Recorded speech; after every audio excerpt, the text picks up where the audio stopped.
Hi, and welcome to another edition of Strategic Business Insights. Today we're going to be talking about disruptive innovation and how to predict the future in your business. And you have to understand right off the bat that there are two types of innovation. There's incremental innovation, which comes from the center of your field. The center of any given industry, there are experts that are refining processes, making incremental improvements year after year after year to increase productivity, create a better quality product. That's innovation, and it comes from the center of your industry, incremental innovation. But the other type of innovation is disruptive innovation, and it tends to come from the sides.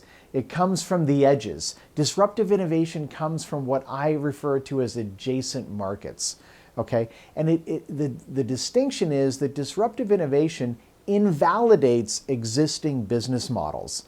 Incremental innovation does not invalidate your business model, it supports your business model. But disruptive innovation comes in and invalidates the model entirely and brings in an entirely new model. That's why it's so important. That's why it's critical for today's executives to understand disruptive innovation, because you know what? Quite often they get caught off guard. Executives get caught off guard. There are so many stories of companies where the executives, very smart people, were completely caught off guard by disruptive innovation and saw their companies go bankrupt as a result. Kodak is a perfect example, but there are many that are in this camp. So when you think about the adjacent market, think about examples like Apple, for example. Apple disrupted the music business, which of course today that's a foregone conclusion.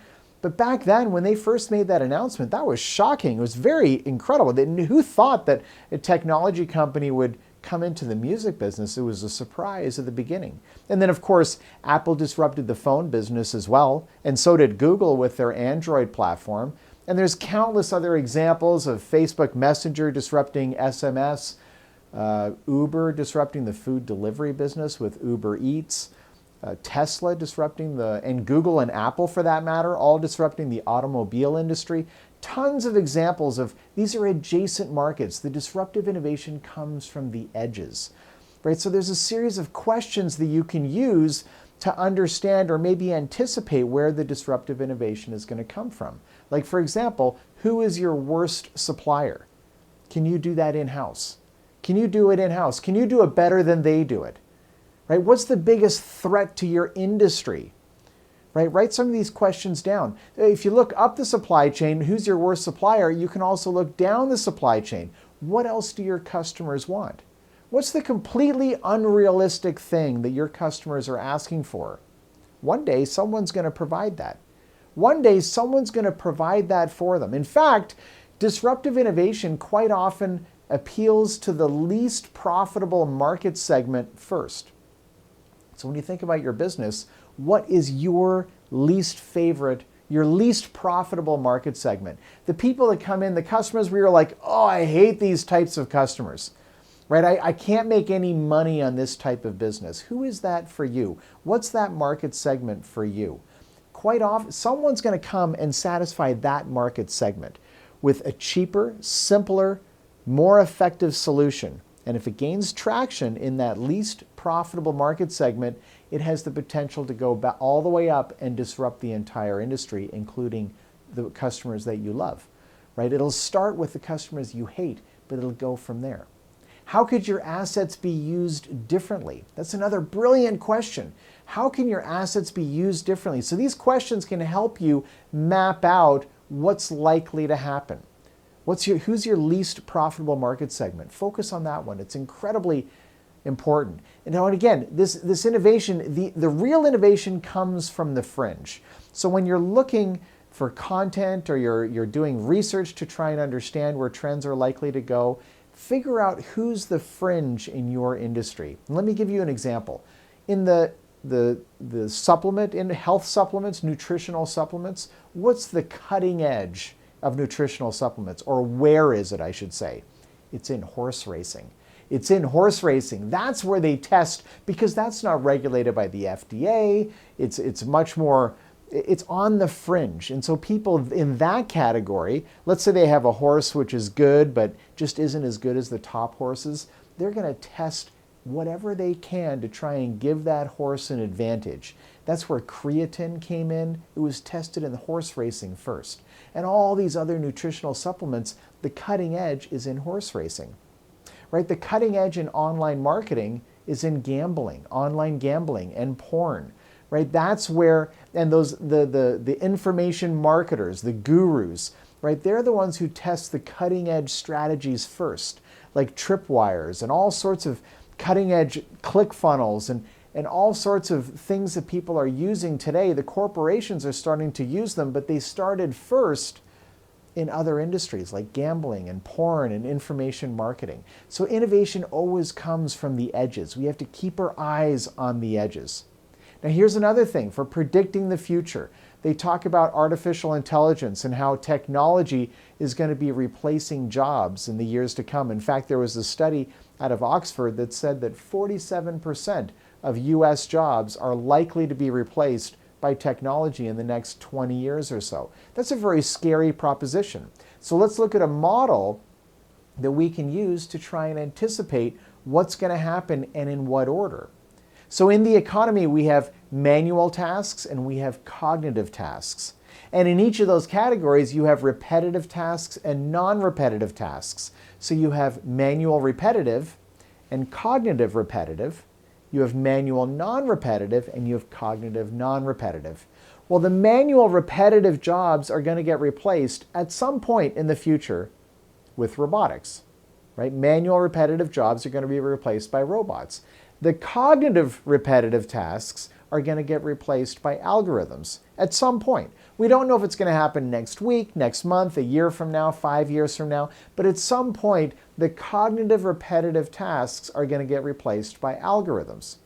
So just with that model, you can look at your own job, the job that you have in your company or in your business, and you can look at all the other job functions that are around you in your business or in the company that you work for, and you can immediately see which tasks are likely to be replaced at some point by technology, whether it's robotics or whether it's algorithms. Okay? Then once and you can write them down, make lists of each of those. Then you can put them in the correct order because technology works its way up a ladder of complexity. So over a period of time, technology solves increasingly complex problems. So take your manual repetitive tasks and your cognitive repetitive tasks and sort them by the simplest at the top, going down increasingly complex. So now you have an order in which those tasks are likely to be replaced in the future, right? These are models that you can use to literally predict the future because you can see them coming and you can plan for them. When you plan for them, you're increasing awareness, and when you increase awareness, you're going to be increasingly at the cutting edge of it yourself. In other words, you're not going to get caught off guard. The other thing that's very important to keep in mind is that any presentation about innovation or book about innovation, any discussion about innovation really boils down to one concept, and it's budgeting failure.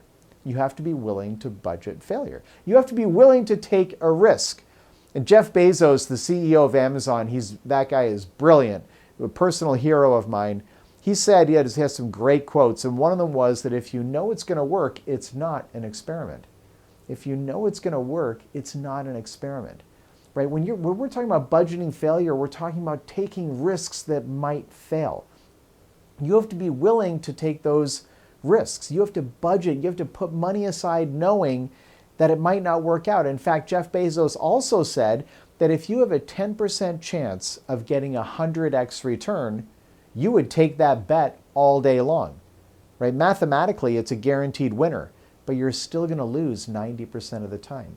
You're still going to fail 90% of the time. Even though mathematically a 10% chance of getting a 100x return is a no-brainer, you're still going to fail 90% of the time because a 10% chance of success implies a 90% chance of failure. Innovation requires budgeting failure.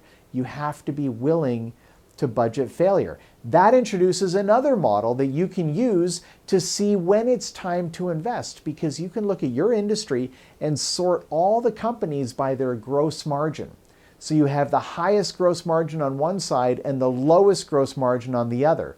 Well, innovation is going to start in the highest gross margin segment because they can afford to lose. Right? Look at Google, for example. Google has like a 95, 98% gross margin. There's no incremental cost to what they sell. There's a huge fixed cost in building the technology platform of their AdWords and AdSense platforms, but the incremental cost of one more sale is almost nothing. So their gross margin is very high. That's why Google can afford to invest in all these cutting edge technologies. Right? And the thing is, the cost structure comes down over time. So allowing them to do those initial experiments and potentially fail and go through that trial and error process, right? You end up getting use cases and success stories that you can use for much cheaper a year or two later. So within your industry, look at who's in the high gross margin segment and follow what they're doing. And see, as it comes down to closer wherever you are on that scale, when it gets close, that's when you need to invest. Right? And that way you can get the benefits for the least possible cost. You can predict the future. You can plan for the future. That's why the gross margin of your business is so important. You need to protect your gross margin because that's your lease on life. That's your lease on innovation. That's what gives you the ability to innovate. Yeah, it's very, very important to protect your gross margin in your business so that you can innovate as aggressively as possible, which will give you a competitive advantage over your competitors, over your peers in your industry. Another thing I want to mention here, this is all with the idea of modeling the future. These models and frameworks are incredibly powerful. And if you pan out, as a speaker, I specialize in technology trends and as a consultant. So I'm always using these models and these frameworks as a way to try to understand what's happening. And if you pan out as far back as you can go, there's one primary trend which is playing out in every industry, some ahead of others across our economy. And that is that we're going from centralized structures to decentralized structures. And technology facilitates that. So as technology moves up the ladder of complexity, it allows a more and more decentralized functioning within that industry. And a perfect example today is the media industry. So years ago, 20 years ago, 15 years ago even, we had just a small handful of large centralized media outlets. But then the internet came along. And the blogosphere took off, and YouTube, and videos like this, and podcasting, and so many other things. And all of a sudden now we have millions of individual players that are all contributing to our media environment. And the election that we had in 2016 in the United States was a perfect example of that, because you ended up having a million different subgenres of media providers. They were all accusing each other of fake news, right? Everyone was saying the other was fake, right? You had the evangelical, you had the left-wing liberals, you had the intelligentsia, you had the alt-right, you had the Tea Party, you had the mainstream media, you had Fox News, which was in a category of its own. All of these different media environments, it's a decentralized structure today. And what is that really? It's a form of anarchy. It's a form of anarchy, and of course we have this negative connotation of the word anarchy, but the fact is that we have anarchy in our media environment today. So how do you transfer that reality into your industry? Like, for example, what does the banking sector look like with a similar type of anarchy? See, it's still functional. Our media environment still functions fairly well. But there is anarchy at play. You have people with vastly divergent views, with completely different understanding of the truth or reality or facts or any of those traditional measures. They've all now been taken into their own genres, their own silos with different meanings for everybody. That's a form of anarchy. So what does the banking sector look like with that type of anarchy? What does the insurance sector look like? What does distribution look like? What does manufacturing look like? What does retail look like? These are all, this same trend of going from centralized structures to decentralized structures is going to play out in every different industry. Now, again, going to the centralized versus decentralized, let's take a look at open source. the open source revolution is just getting started. Right? So for example, Linux is an open source platform, Apache is an open source platform, WordPress, Joomla, Drupal, all these platforms, there's countless examples of, and now, of course, Android is open source, and now Google has announced their TensorFlow, which is an artificial intelligence, also open source platform.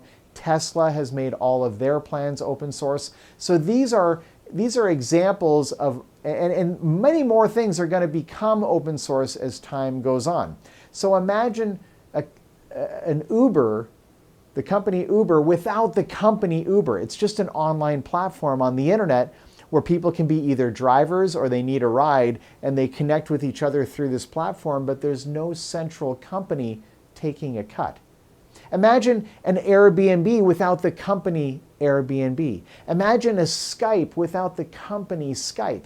There's countless examples of things that are going to become increasingly open source. And of course, the cryptocurrency market with Bitcoin and blockchain, that also facilitates this trend from centralized to decentralized structures. So again, keep these models in mind, right? The innovation comes from the edges, comes from adjacent markets, right? It generally comes from the least profitable market segment first. Who is your least profitable market segment? Innovation comes from the fringe. Right? So keep an eye on the fringe and look past the crazy, because the fringe is characterized by crazy. So you have to look past that to see where are the juicy nuggets, where's the traction, where are people getting excited on the fringe, and then anticipating that that's going to come into the mainstream over a period of time. Right? Looking at your job tasks, what's repetitive, what's non-repetitive, when are they going to get replaced by technology, and in what order? You can predict the future. Right? Maintaining your gross margin and looking at businesses in your industry that have a higher gross margin than you, following their innovation to see how it's propagating through your industry. And finally, keeping your eye on the ball, which is that one enormous trend of going from centralized to decentralized structures. Your industry is going to become increasingly decentralized as time goes on. So whoever in your industry has power today, they will have less power tomorrow, right? Their power is going to diminish as technology allows a more decentralized structure to prevail in that industry segment. These are models and frameworks that you can use to understand disruptive innovation and indeed predict the future. Thanks so much for watching. My name is Patrick, reminding you once again to think bigger about your business. Think bigger about your life.